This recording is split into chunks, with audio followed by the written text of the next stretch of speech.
በጫካ ለሚገኙ ወንድሞቻችን ጥሪ ላቀርብላቸው እፈልጋለሁ። አማራ መሪ አግኝቷል።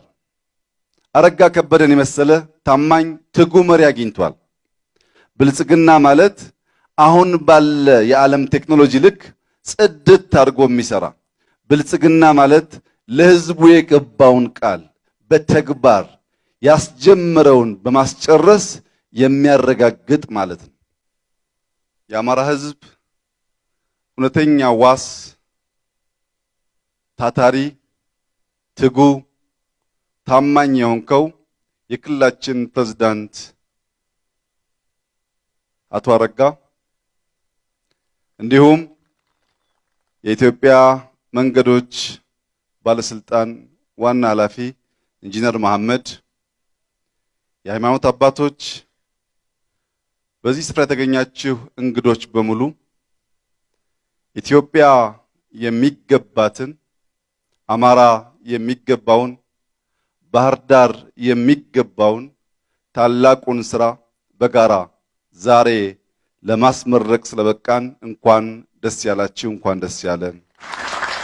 ዛሬ የምናስመርቀው ድልድይ ወገንን ከወገን፣ ቤተሰብን ከቤተሰብ፣ ህዝብን ከህዝብ የሚያገናኝ፣ ንግድ የሚያሳልጥ፣ በሰዎች አእምሮ የታሰበ ገንዘብ፣ ጉልበት፣ ዕውቀት የፈሰሰበት በብረት፣ በሲሚንቶ፣ በአዳዲስ ቴክኖሎጂዎች የተሰራ ነው።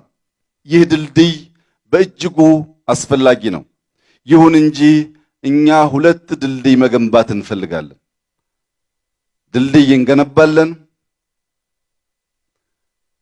መዝጊያ መከልከያ የሆነውን ግድግዳ እናፈርሳለን፣ የህዝቦችን አንድነት እናረጋግጣለን የምንለው በድንጋይና በሲሚንቶ በሚሰራ ድልድይ ብቻ ሳይሆን በትርክት በሚገነባ ድልድይም ጭምር ነው።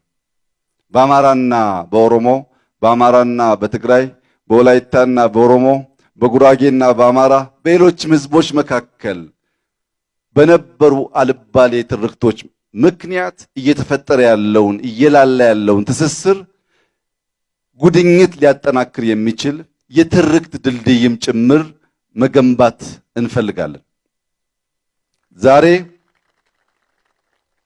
ዛሬ ባህር ዳር ላይ የምናስመርቀው ይህ ውብና ትልቅ ድልድይ እኛነታችንን፣ ፍላጎታችንን፣ መሻታችንን ያሳያል። በተደጋጋሚ ለኢትዮጵያ ብልጽግናን እንመኛለን ስንል በንግግር ያልተገነዘቡን ሰዎች በዚህ ድልድይ ብልጽግና ማለት ምን ማለት እንደሆነ እንዲገነዘቡ እፈልጋለሁ። ብልጽግና ማለት ለዛሬ ሳይሆን ለትውልድ የሚሰራ 100 ዓመት 200 ዓመት አስቦ የሚሰራ ብልጽግና ማለት በኢትዮጵያ ልክ ትልቅ አድርጎ የሚሰራ ብልጽግና ማለት አሁን ባለ የዓለም ቴክኖሎጂ ልክ ጽድት አድርጎ የሚሰራ ብልጽግና ማለት ለሕዝቡ የገባውን ቃል በተግባር ያስጀመረውን በማስጨረስ የሚያረጋግጥ ማለት ነው። በአማራ ክልል ባለፉት 15-20 ዓመታት በርካታ ፕሮጀክቶች ተጀምረዋል። በጎንደር ጀምረን ልንጨርስ ያልቻልነውን 10 ምናምን ዓመት የፈጀውን መገጭን ጨምሮ ብዙ ስራ መጀመር ችለናል። መጨረስ ያልቻልንበት ምክንያት ስንሰራው ከልባችን ተሰተን ተከታትለን ይሁነኝ ብለን የኔ ነው ብለን ስለማንሰራ ነው። ዛሬ ያን እሳቤ የሚሰብር በከፍተኛ ጥራት፣ ፍጥነት እንዲሁም ለትውልድ በሚሸጋገር ልክ የተሰራው ድልድይ የኛን መሻት ልክ የሚያሳይ ስለሆነ የብልጽግና አመራሮች በዚሁ ስፍራ የምትገኙ እንኳን ደስ ያላችሁ። የእናንተ ብልጽግና የሚናገረውን ሰርቶ የሚያሳይ ስለሆነ ልላችሁ ፈልጋለሁ። ለአማራ ሕዝብ፣ ለባህር ዳር ሕዝብ ማስተላለፍ የምፈልገው መልእክት ይህ ትልቅ ሕዝብ በትልቀቱ ልክ ራሱን አልምቶ ራሱን አሻሽሎ ከችግር፣ ከደህንነት፣ ከልመና፣ ከእርዛት የወጣ እንዲሆን ትብብር ያስፈልጋል። እኛ ለዚህ ትልቅ ሕዝብ ያለን መሻትና ፍላጎት አንድነቱን ጠብቆ ሰላሙን ጠብቆ ልማቱን ማረጋገጥ እንዲችል ራቅ ባለው ለልጆቻችን በሚጠቅመው ሕሳቤ ላይ ትኩረት ማድረግ እንዲችል ነው። እዚሁ በተከበረው የባህር ዳር ከተማ ነዋሪዎችና የብልጽግና አመራሮች ፊት ለፊት ሆኜ በጫካ ለሚገኙ ወንድሞቻችን ጥሪ ያቀርብላቸው እፈልጋለሁ። ዛሬ አማራ መሪ አግኝቷል። አረጋ ከበደን የመሰለ ታማኝ ትጉ መሪ አግኝቷል።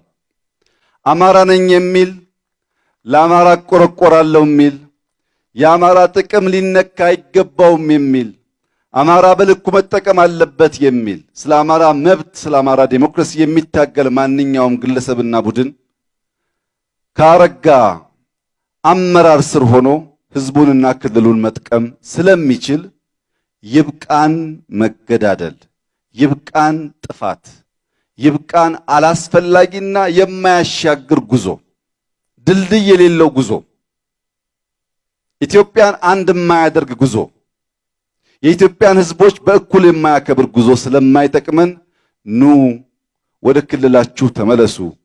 ከፕሬዝዳንታችሁ ጋር ሆናችሁ ክልላችሁን አልሙ፣ ሰላማችሁን ጠብቁ። ያን ስታደርጉ እኛም በሙሉ ልብ ከጎናችሁ ሆነን ለክልላችሁ ሰላምና ልማት አብረናችሁ እንሰራለን። በማይገባ ነገር መገዳደል ይብቃን ልላቸው እፈልጋለሁ። ለአማራ ህዝብ ለአማራ ክልል አስተዳደር አደራ ማለት የምፈልገው ኢትዮጵያ ትልቅ ሀገር ናት። እቺ ሀገር በብዙ አይነት ቁርሾ ጠባሳ ቆይታለች። አሁን የሚያስፈልገን ነጻነት፣ አሁን የሚያስፈልገን ወንድማማችነት፣ አሁን የሚያስፈልገን እስላም ክርስቲያኑን፣ አማራ ኦሮሞውን፣ ኦሮሞ ጉራጌውን አክብሮና ወዶ በእኩል አይን አይቶ እኩል ዜጋ ሆኖ በልፋቱ በጥረቱ ልክ አግኝቶ የሚኖርባት ኢትዮጵያን መገንባት ነውና ይህ ህልማችን እውን እንዲሆን ሰዎች ከቀልባቸው እንዲመለሱ ልቦናቸውን እንዲያዳምጡ ቺን ታላቅ ሀገር ክብሯን አስጠብቀን ለልጆቻችን ማሻገር እንድንችል መላው የአማራ ህዝብ፣ የባህር ዳር ህዝብና አመራሮቹ ከጎናችን እንድትሆኑ በታላቅ ትህትና ልጠይቃችሁ እፈልጋለሁ።